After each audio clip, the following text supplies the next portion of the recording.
السلام علیکم ورحمۃ اللہ وبرکاتہ۔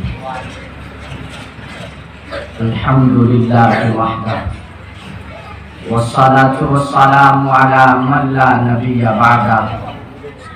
فقد قال اللہ تبارک وتعالی فی القرآن المجید والفرقان الحمید۔ اعوذ باللہ من الشیطان الرجیم، بسم اللہ الرحمن الرحیم۔ إن الله لا يغير ما بقوم حتى يغيروا ما بأنفسهم وإذا أراد الله بقوم سوءا فلا مرد له وما لهم من دونه من وال۔ صدق اللہ العظیم۔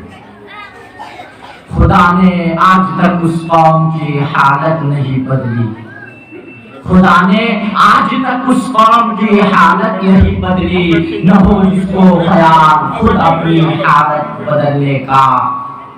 صدر دی وقار، حرم صاحبان بس، آج مجھے جس موضوع پر لفظ کرنے کا موقع ملا ہے وہ موضوع اس قوم سے متعلق ہے جس کو قرآن نے وَكُنْتُمْ خَيْرَ أُمَّةٍ کے لقب سے ملقب کیا ہے، جس کو قرآن نے وَكَذَلِكَ جَعَلْنَاكُمْ أُمَّةً وَسَطًا لِتَكُونُوا شُهَدَاءَ عَلَى النَّاسِ کی وصف سے متصف کیا ہے، جس کو رب کائنات نے اس دھرتی کا اور زمین کا خلیفہ اور جانشین بنا کر مبعوث فرمایا، جس قوم نے پورے سرزمین ہند میں ان اللہ یأمر بالعدل والاحسان وایتاء ذی القربى کے پیغام پر عمل کرتے ہوئے عدل و انصاف کے پرچم کو لہرایا، جس قوم نے سرزمین ہند میں ذات پات اونچ نیچ بھید بھاؤ کالے گورے کا جھگڑا ختم کرتے ہوئے لا فضل لعربی علی عجمی ولا لعجمی علی عربی ولا لابیض علی اسود ولا لاسود علی ابیض الا بالتقوی کے اصول و قانون کو لاگو کرنے میں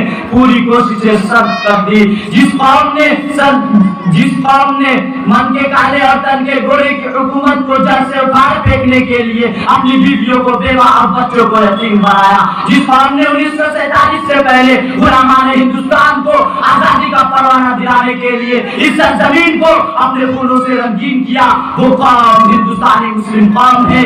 لیکن افسوس آج یہ ظالم قوم کہتی ہے کہ ہندوستان ہمارا ہے، یہ ملک ہمارا ہے۔ نہیں، یہ ظالموں سنو، کسی شاعر نے خوب کہا ہے کہ اگر ہے خلاف تو ہونے دو جان تھوڑی ہے، اگر ہے خلاف تو ہونے دو جان تھوڑی ہے، یہ سب دھواں ہے کوئی آسمان تھوڑی ہے۔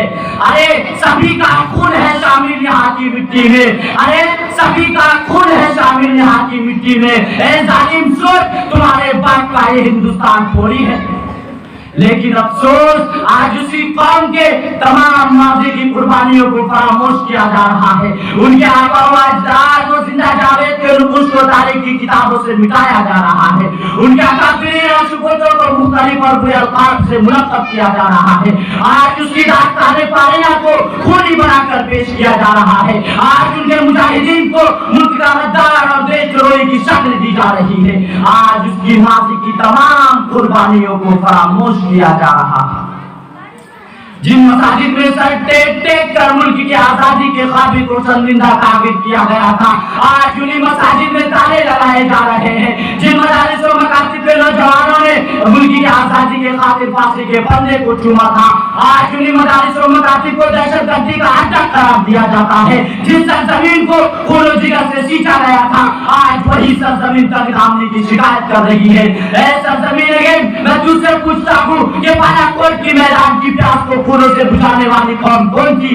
آخر وہ کون تھے جنہوں نے تجھ کو جامع مسجد اور قطب مینار سے حسین و جمیل بنا دیا؟ اے سرزمین، تو خاموش کیوں ہے؟ جواب کیوں نہیں دیتی کہ وہ مسلمان ہی تھے جنہوں نے تحریک آزادی کا اعلان کیا، جنہوں نے انگریزوں کے خلاف اعلان جنگ کا فتویٰ دیا؟ لیکن مجھے جواب چاہیے، آج کی جرم کی سزا میں مسلمانوں کے ہاتھوں اور پیروں میں زنجیریں ڈالی جا رہی ہیں، آج کی گناہ کی پاداش میں انہیں قید و بند کی سرپٹیں برداشت کرنی پڑ رہی ہے، آج کیوں ان کے بچوں کے مستقبل کے ساتھ کھلواڑ کیا جا رہا ہے؟ اے سرزمین، راجستھان کی جرم کی سزا میں راجستھان کے اندر افراز الاسلام کو تحقیق کیا گیا، آخر کس گناہ کے نتیجے میں حافظ جنید کو زندگی سے ہاتھ دھونا پڑا؟ کیا امیر عبدالحمید نے اسی لیے ٹائم توڑا تھا کہ ان کی اولاد کی زندگی کے ساتھ کھلواڑ کیا جائے؟ क्या अशफाकुल्लाह खान ने इसलिए जामे शहादत नोश की थी कि उनके खानदान को सफ़े हस्ती से मिटाया जाए? ऐसा जमीन गेम अगर तू भी जवाब देने से कासिर है, अगर तू भी हुकूमत की तरह गूंगी और बहरी हो चुकी है, अगर तू भी मुसलमानों की ताबनाक माजी को मिटाकर उनके आरो मुस्तकबिल के साथ खिलवाड़ करना चाहती है, अगर तू भी मुसलमानों की जिंदगी को पामाल करना चाहती है, तो मैं मुस्लिम कौम से पूछता हूँ कि मुसलमानों ये जुल्म सितम कब तक बर्दाश्त करते रहोगे? आखिर कब तक बाबरी मस्जिद चीखती और चिल्लाती रहेगी? आखिर कब तक तुम्हारे बच्चे जेलों के सलाखों के पीछे जिंदगी बर्बाद करते रहेंगे? आखिर कब तक तुम्हारे मदारिस और मकाती पर तहमतों की बरसात की जाती रहेगी? आखिर कब तक अखलाक सुराग जैसे बेगुनाह लोगों की गर्दनें कटती रहेगी? आखिर कब तक मुस्लिम परस्त अल्लाह की मदाखलत बर्दाश्त करते रहोगे? मुसलमानों, हमारे पैरों में बेड़ियां डाली गई मगर हम खामोश रहे, हमारे कदमों को तरक्की की तरफ बढ़ने से रोका गया मगर हम खामोश रहे, हमारे बूढ़ों और नौजवानों को बेजा कत्ल किया गया मगर हम खामोश रहे। उसी खामोशी का नतीजा है कि आज हमारे पुराने अहकाम को बदलने की कोशिशें की जा रही हैं। हमारे रसूल के तकद्दुस को पामाल करने वाले सलमान रुश्दी और तस्लीमा नसरीन जैसे मरदूद शयातीन के लिए दीदा कल्ब पर शेरा किया जा रहा है। उसे मेरे सुकून ना तोड़ने का नतीजा है कि आज पार्लियामेंट की राज्य सभा अदालत उस्मा में भी हमारे खिलाफ आवाजें बुलंद की जा रही है और सदाए हक सदा बसेहरा साबित हो रही है कि मुसलमानों, आज हमें एक तरफ अपने दुश्मनों से शिकायत है तो वही हमें मुस्लिम कौम से गिला और शिकवा है कि अगर हमने कुरान और हदीस को अपना मशवरा बनाया होता तो हमारा रास्ता तारीख ना होता। अगर हमने कुव्वत और भाईचारगी के दामन को मजबूती से थामा होता तो आज दुश्मनान इस्लाम को खंडा सली का मौका ना मिलता। अगर हमने अपनी माँ और बहनों पर बेजा जुल्म ना किया होता तो आज हुकूमत हिंद को मुफ्ती बनने का मौका ना मिलता। अगर हमने अपनी तारीख का मुताला किया होता तो आज हमारे नौजवानों का खून सर्द ना पड़ता। अगर हमने सलमान और शाहरुख जैसे बेवकूफों को अपना आइडियल ना बनाया होता तो आज हमारे रसूल सल्लल्लाहु अलैहि वसल्लम की दात पर कीचड़ ना उठाया जाता। अगर हमने इत्तेहाद इत्तिफाक की रस्सी को मजबूती से थामा होता तो आज कासगंज नाम ने हिंद की कौम की लगाई हुई आग में ना जलना पड़ता।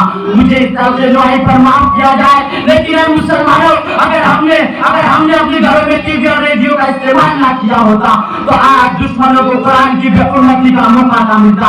अगर हमने मदारिस और मकातिब को आबाद किया होता तो आज सब पसंद नासिर को पटने की हिम्मत ना होती। अगर हमने दीन और सियासत का बंटवारा ना किया होता तो आज कानूनियत को दंडनाने का मौका और फिरौनियत को रक्ष करने की जरूरत ना होती। अगर हमने दुनिया के और प्रवीणों के दरमियान अब्दे फासिल ना किया होता तो आज हमारे औलाद सुल्तान सलाहुद्दीन अय्यूबी, इमाम इब्ने तैमिया, अल्लामा इब्ने क़य्यूम, इमाम ग़ज़ाली और इब्ने खुल्दून की शक्ल में पूरे हिंदुस्तान के मुसलमानों के हाल और मुस्तकबिल को संवारने और चमकाने का काम अंजाम देती। लेकिन मुसलमानों, अगर हमने उलमा किराम को तलकों पर बिठाया होता, उन्हें अपने दिलों में उतारा होता, उनकी राहों में गुलदस्तों को बिछाया होता, उनकी रात पर कीचड़ ना उछाला होता, उनके दामन को दागदार ना किया होता तो रब्बे काबा की कसम आज उन पर दहशतगर्दी का इल्जाम ना लगाया जाता। आज ये उलमा किराम बिल्कुल मिल्लत के लिए आताब और महताब होते।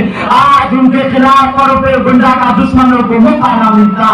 लेकिन अफसोस के मुसलमानों, कुरान रोता रहा मगर हम देखते रहे, हदीस आंसू बहाती रही मगर हम बेइतनाई बरतते रहे, मजलूमों पर जुल्म होता रहा मगर हम हंसते रहे, जालिम जुल्म करता रहा मगर हम खामोशी का लिबादा ओढ़े रहे।